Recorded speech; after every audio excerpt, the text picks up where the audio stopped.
Hello students, good morning. I am again here to present my video. Those who are new for my channel, kindly subscribe my video. If you like, then you can share my video. Today I am going to teach you A Tiger in the Zoo, the third poem. The poet is Leslie Norris. First of all, we have to discuss about the poet. Leslie Norris was a great scholar and prize-winning poet. He wrote many poems and short stories. He was considered as most important Welsh writers of the post-war period. He won many prizes for his literary works. His famous works are Finding Gold, The Loud Winder, and Ransom. His life period was from 1921 to 2006. After knowing about the poet, we have to come to know about the introduction of the poet. The poet here explained the agony and helplessness of a tiger in the zoo. He also explained what his life could be if he had been a free animal. The poet has tried to explain about the condition of animals that are caged by human beings for their own fun. After introduction, let us come to the poem A Tiger in the Zoo. In this poem, the poet just differentiated between a tiger in the zoo with the tiger in the forest.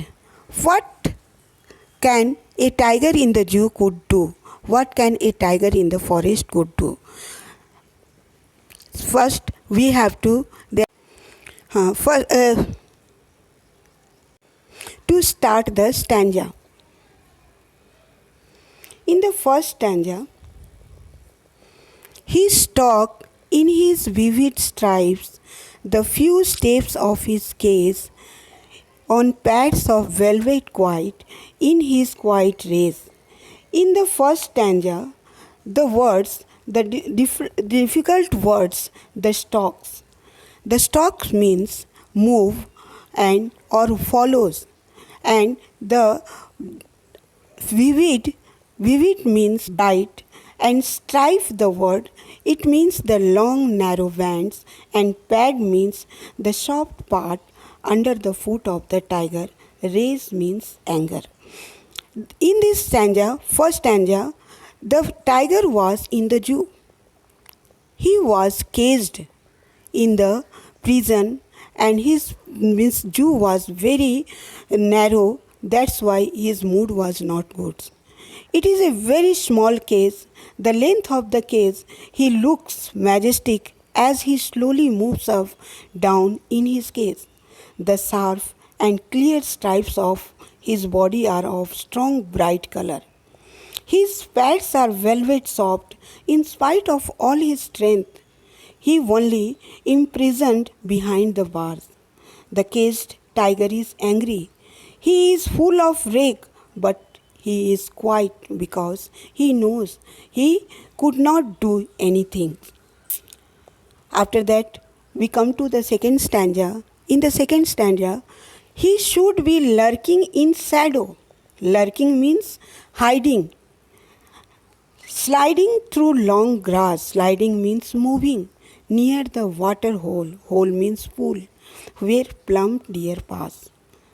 Plump deer means healthy deer. He should be lurking in shadow means the tiger in the second stanza was in the forest. He got full freedom. He could do anything.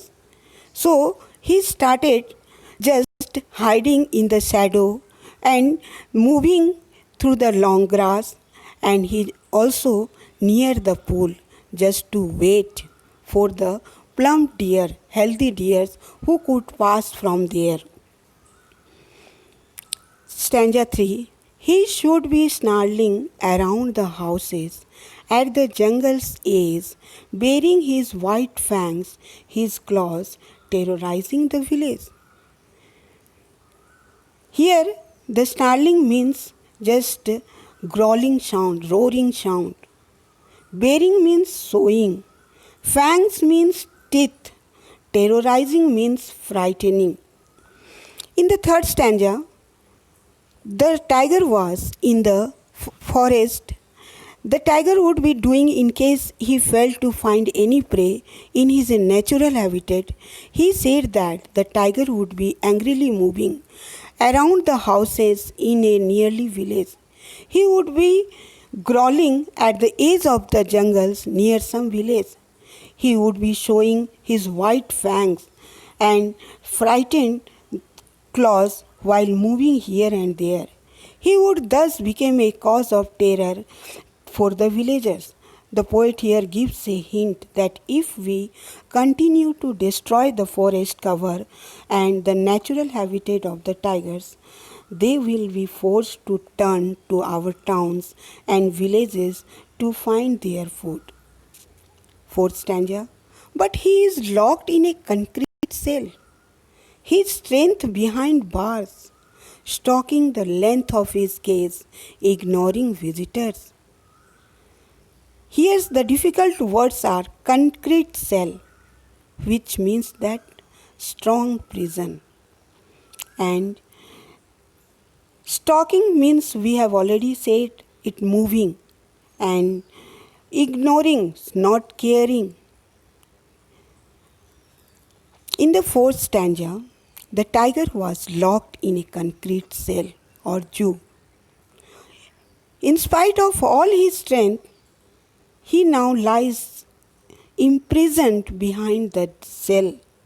Very slowly and silently, the tiger moves up and down along the length of the cage.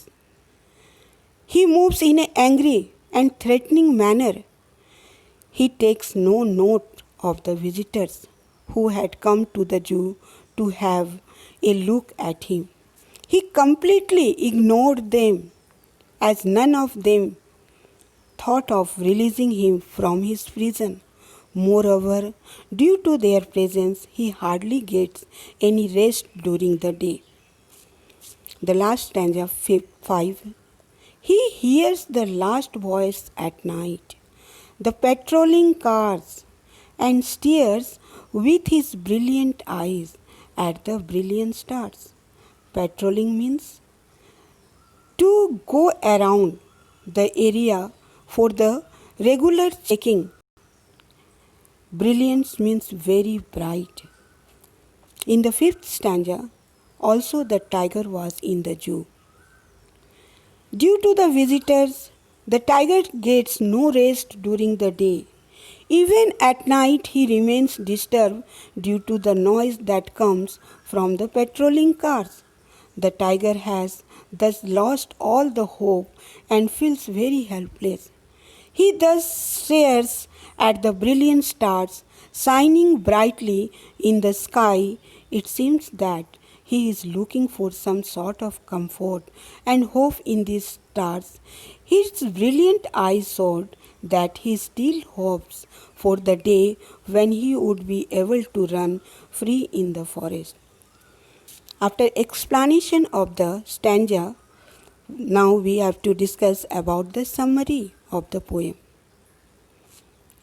In this poem, The Tiger in the Zoo has been composed by Leslie Norris. The poet has compared the activities of a tiger in the zoo with the tiger in its forest. The descriptions begin from the zoo and it moved to the jungle.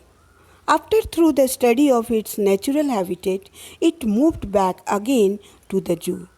The helplessness of the tiger in the zoo has been described nicely that made us sad. The poem could be summarized in the following ways. The poet said that the tiger with its bright stripes walked silently on his soft velvet paws in the cages. He is in angry mood.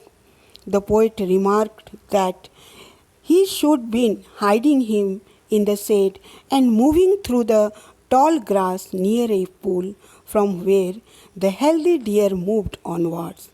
He should terrorize the villages nearby the forest, making angry sounds with his bare teeth. Misfortunately, the strength of the tiger has been locked behind the concrete cell. That's why he ignored all the visitors who came to enjoy. After summary of the poem, the message of the poem A Tiger in the Zoo is that no animal should be encaged forcibly. Like humans, all the animals also love freedom. They love roaming around in the forest and do whatever they like. Now we come to the central idea of the poem. The poem A Tiger in the Zoo by Leslie Norris. In this poem, the poet tries to depict the mental condition of a caged tiger. He compared the life of a tiger in the zoo with its life in its natural habitat. The poet conveyed an important message that the wild animals should be in their natural habitat. In the poem, he heightens the contrast between freedom and captivity. He very impressively shows us how love for freedom is the natural instinct of every living being. At last, we come to I have given 3 questions. After seeing the video, the students could answer the question in the comment box. At last, the conclusion of the poem. The conclusion of the poem is that the students should understand the freedom is most important, and they should also know about the danger of deforestation and blazing of forestation. Thank you.